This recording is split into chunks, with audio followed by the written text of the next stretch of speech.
Hi everyone and welcome to this video. So in this video I'm going to talk to you all about relays. So here's a relay right here, a little blue thing, looks like a little box. It's got 5 pins and it's marked or made by a company called Songle or Songle or something like that. And it's got some markings on it, and this one here, SRD, forget that, but the important one is 05 VDC, so that tells me that its coil is a 5 volt coil. I'll tell you a bit more about that in a minute or two. But moving on to other detail, it says 10 amps, 250 VAC, which is volts AC, 10 amps, 125 VAC, 125 volts AC, 10 amps at 30 volts DC, and 10 amps at 28 volts DC. So this is a 10 amp, or it appears to be a 10 amp relay. So that's not the coil. The coil will be much less than that, but that's how much it can switch. So let's look into it in a bit more depth. So here's the relay, and basically what a relay is a switch. But it's not manually switched, it's electronically switched, or electrically switched. So the best way to explain this really is to first draw a diagram. Okay, so this particular one is a bit like an SPDT switch, and SPDT is single pole double throw. So it's one polarity, either the positive or the negative, and double throw, there are 2 potential contacts, so current could either flow through this path or this path. So right, so there's a basic SPDT switch. We've got this like armature or whatever you want to call it. We've got 2 contacts, and whichever contact this little arm thing touches is the one that obviously the current's going to go through. And here we've got like a spring. Somewhere along here there's a spring. So if we just say the spring's here, and what it does is it pushes down so that this arm here is by default touching this here, this contact. So therefore by default this is the path that's used. And in relays and contactors, that generally has a name, and the name is NC, and that means normally closed, and this is actually COM, which stands for common, because it's common to both terminals, if you like, or contacts. This one is the normally open. So by default the spring pushes the armature, or whatever that's called, against this normally closed contact. But when something happens, this arm can be pulled towards this contact, which is normally open circuit.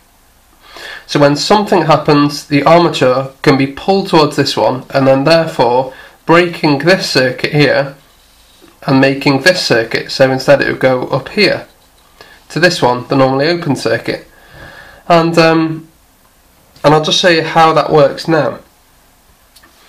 So basically what happens is that there's a coil, just trying to think of how to draw this properly, but there's a coil here, and if we just do that, that will do.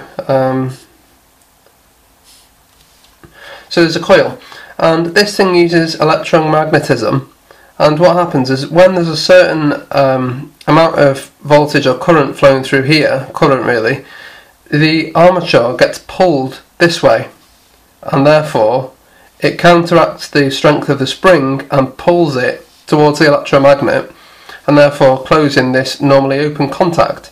And when you drop the power from here, then the spring pushes it back and back to normally closed.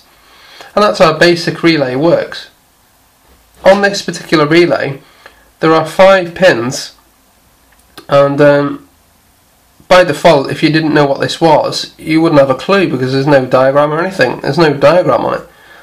So it's down to us to, well, I suppose we could research it, but there we go, 5 pins. So 1, 2, 3, 4 and 5. So 2 of these pins are going to be to power the coil, 2 of these pins are going to be the normally open and the normally closed, and one of them is going to be the common. So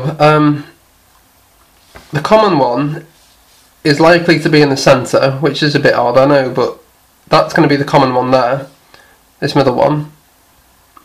And now I've used these before, so I know that this one and this one are the coil pins, so those two power the coil. So you've got common in the middle here, those two power the coil, and these two are either normally open or normally closed. So first of all, let's check what's what. I've brought my multimeter and I'm going to set it to ohms, so it's on the 200 ohm setting. And now I know that those two are for the coil, so these two are going to be normally open and normally closed.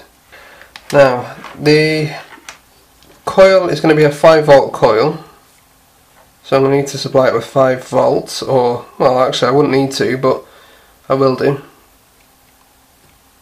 Could probably get away with 3 volts or something, but... Right, so I'll set this to 5 volts, and I just heard it click at 3.6 or something like that. Let's check the resistance between the COM and this pin. So this pin here is the NC pin, the normally closed pin, and I know that because I'm not supplying any voltage, and it's closed contact because there's no resistance. So this one here is the normally open, it's an open circuit, and I can tell that because there's a lot of resistance. So if I was to give it 5 volts now, the contact will click and this normally open will become closed.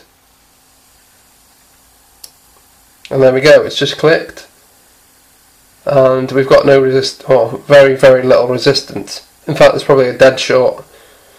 So yeah, and I'll turn the voltage back down, turn the coil off in other words, and it's clicked, and now we've got resistance again. So I'll just zoom in to show you that again. So the coil on these two, I give that about 5 volts. The common is in between the two, and this one here is these two here are normally closed and normally open, and this one that the pin is on right now is normally open.